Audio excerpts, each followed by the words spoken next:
ये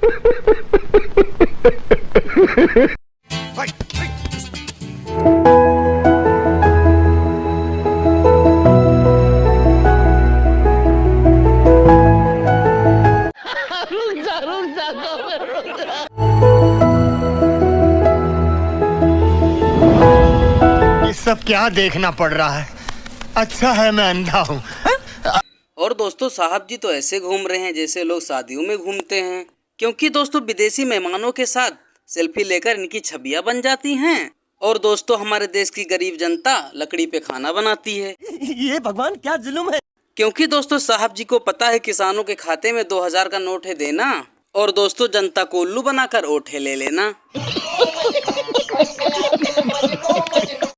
क्योंकि दोस्तों कभी कभी तो ऐसा लगता है इन लोग को देशवासियों से उतना ही लेना देना रहता है जितना डाका डालने से पहले डाकुओं को जय मां भवानी से होता है। और दोस्तों 2024 के चुनाव को लेकर बहुत बड़ी बहस, क्योंकि दोस्तों चित्रा मैडम से पूछ लिया आलोक शर्मा ने सवाल, और चित्रा मैडम जी हो गई टमाटर जैसे लाल।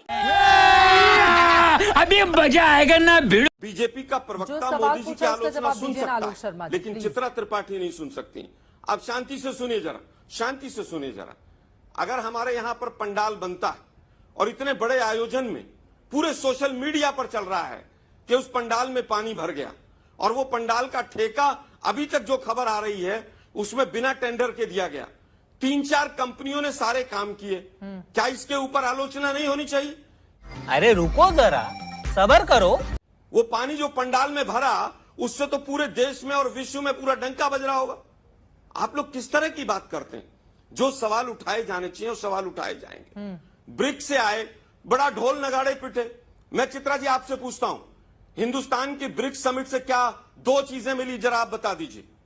मैं बीजेपी की मैं चुप हो जाता हूं। सुधांशु जी इसका जवाब देंगे। एक सेकंड आलोक शर्मा जी, सवाल पूछना मेरा अधिकार है, पत्रकार के तौर पर मैं बैठी हुई हूँ। ठीक है सर, ओके। चित्रा जी पत्रकार के तौर पर आप 10 सवाल पूछे, हम उत्तर देंगे। बीजेपी के प्रवक्ता की तरह आप सवाल पूछेंगे तो वैसा ही मैंने उत्तर कह दिया ना, मिलेगा। आप सवाल कल से बता दीजिएगा, मैं आपसे वही बहुत पूछ ढंग का लूंगी। बजा। ठीक है आलोक जी, नाराज मत होइए, मेन मुद्दे पर बोलिए। प्लीज रुकिए, आपका ओपनिंग कमेंट आपका गलत था, इसलिए आपको रोका गया।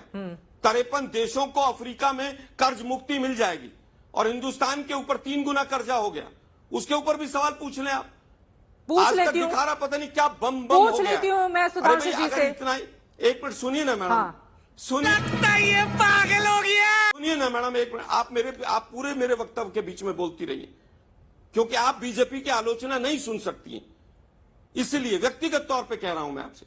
आप सुनिए धैर्य से, सुनने की आदत डालिए आप लोग। और दोस्तों कांग्रेस की सुप्रिया मैडम जी ने 5 किलो टाइट डाला और बीजेपी सरकार को धो डाला। अरे बाप रे, ये तो धोती खोल रहा है। मंत्री मोदी क्यों नहीं मणिपुर जा रहे? 3 दिन पहले 4 लोगों की हत्या हुई, 6 जगह घाटी में कर्फ्यू लगा हुआ है। ये मेरा पहला सवाल है। मेरा दूसरा सवाल प्रधानमंत्री मोदी और उनके प्रवक्ताओं से एक है, और ये बहुत गंभीर सवाल है। आपको इंडिया नाम से क्या आपत्ति हुई और कब से आपत्ति शुरू हुई? आपने तो skill India, startup India, digital India, make in India तमाम जगह रखी थी। आप तो न्यू इंडिया बनाने चले थे। तो आप गुलामी की लड़ाई तब लड़ रहे थे या अब लड़ रहे हैं? ये दूसरा सवाल है। तीसरा मेरा एक बहुत इंपॉर्टेंट सवाल है मोदी जी से, और वो सवाल इसलिए है क्योंकि हमने ही भारत पेट्रोलियम बनाया और हमने ही इंडियन ऑयल बनाया, हमने ही भारत इलेक्ट्रिकल लिमिटेड बनाया और हमने ही रिजर्व बैंक ऑफ इंडिया की स्थापना करी, हमने ही हिंदुस्तान एरोनॉटिक्स लिमिटेड बनाया और हमने ही भारत इलेक्ट्रिकल बनाया। तो मेरा यह मानना है कि समावेशी बातों के बारे में क्यों नहीं चर्चा करते हैं? क्यों ये शिगुफे छोड़ते रहते हैं? अरे स्पेशल सेशन देश की हिस्ट्री में 6 बार हुआ है, हर बार स्पेशल सेशन का एजेंडा दिया जाता है, अब एजेंडा नहीं देंगे और अनर्गल बहस करेंगे। स्पेशल सेशन और बाकी सेशंस में अंतर होता है। मोदी जी ने भी जब स्पेशल सेशन बुलाया था तो मुद्दा बताकर बुलाया था, एक बार जीएसटी के लिए और फिर एक बार संविधान की वर्षगांठ के लिए। इस बार क्या एजेंडा है वो नहीं बताएंगे। और दोस्तों प्रियंका गांधी जी ने बताया देश की पुरानी बातें, क्योंकि दोस्तों गोदी मीडिया वाले साहब जी के ही गुणगान गाया करते हैं और नई नई बातें बनाया करते हैं। क्योंकि दोस्तों इसी से चलता इन लोगों का खर्चा पानी, नए सड़क किनारे बेच रहे होते लेकर ठंडा पानी। और दोस्तों 2024 के चुनाव को लेकर क्या बोलती है जनता? आपको क्या लग रहा है? देखिए, इस बार जो 2024 का लोकसभा चुनाव है, इसमें गठबंधन वर्सेस गठबंधन की लड़ाई है। क्या लग रहा है, कौन सा गठबंधन का पलड़ा भारी है? गठबंधन कोई भी काम नहीं आया, गठबंधन सब टूट जाएंगे। मोदी जी के सरकार है, मोदी जी के सरकार रहेंगे, क्योंकि हम लोग पसमानदा मुस्लिम समाज के हैं। हमारे राष्ट्रीय अध्यक्ष पसमानदा अल्पसंख्यक मुस्लिम का जो है एहसान खान है, और ये पूरे भारत में हम लोग पसमानदा का जो है से कार्यक्रम कर रहे हैं, और पूरे पसमानदा जो है से मिल करके इस बार मोदी जी को पूरा सपोर्ट करेंगे। आप एक चीज़ देखिए ना कि हम लोग मुसलमान अंडर कहाँ हैं, हम लोग तो खुलेआम चल रहे हैं, हर जगह चल रहे हैं, हर तरह जो है से विकास हो रही है, सब कोई के साथ हो रही है, कोई भेदभाव नहीं हो रही है। आप जनधन योजना देखिए, आप जो है से नाली खरंजे जो विकास है, राशन के देखिए, कोई भेदभाव नहीं है जातियों में। हम लोग सब मिलकर कर पहले से खुश हैं, पहले से खुश हैं, पहले से खुश रहेंगे, और मोदी जी के भरपूर सपोर्ट करेंगे। चाहे इसके लिए हम लोग को घर घर जाना पड़े, गली गली जाना पड़े, मोहल्ले मोहल्ले जाना पड़ेगा, लेकिन मोदी जी के सपोर्ट करके 2024 में भरपूर। रुको जरा, सब्र करो। छपानी होती वो नहीं छपती, लेकिन हिंदुस्तान का नाम बदल रहा है, भारत रखेंगे, इंडिया रखेंगे। अरे भाई, पहले से दोनों नाम हैं, तुमने क्या आविष्कार कर दिया? ये जो सोच है लोगों का ध्यान भटकाने की, मैं नौजवान साथियों से बोलना चाहता हूं, हम में कुछ कमी, आप हमें आके बोलो, कोई दिक्कत नहीं, लेकिन ये जो देश को लूट रहे हैं, इनको तो समझ लो पहले। यही नहीं, अभी और सुनिए। खरबों रुपया विदेश चला गया, क्या भाषण दिए थे? सरकार बनाने के बाद पूरा कालाधन वापस आ जाएगा हिंदुस्तान में। अरे बाप रे, ये तो धोती खोल रहा है। कितना कालाधन वापस आया? जो अवैध बांग्लादेशी देश में घुस गए हैं, उनको हम बाहर निकाल देंगे। कितने निकाल दिए आपने?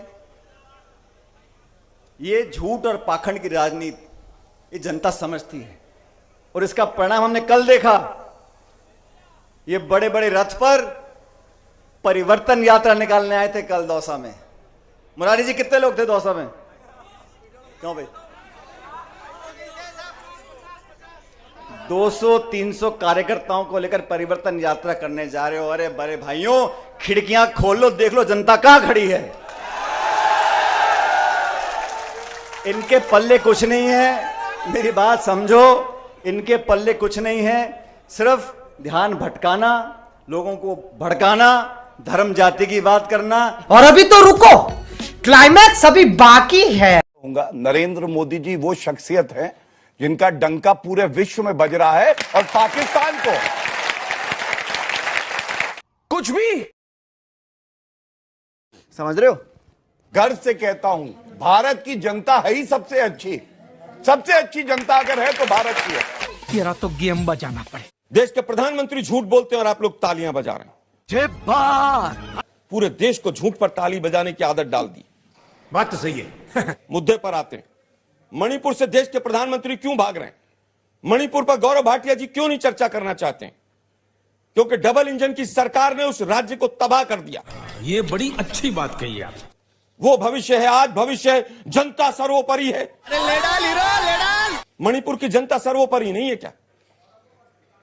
क्या मणिपुर में जनता हिंदुस्तान की नहीं है क्या? पाकिस्तान की है वहां?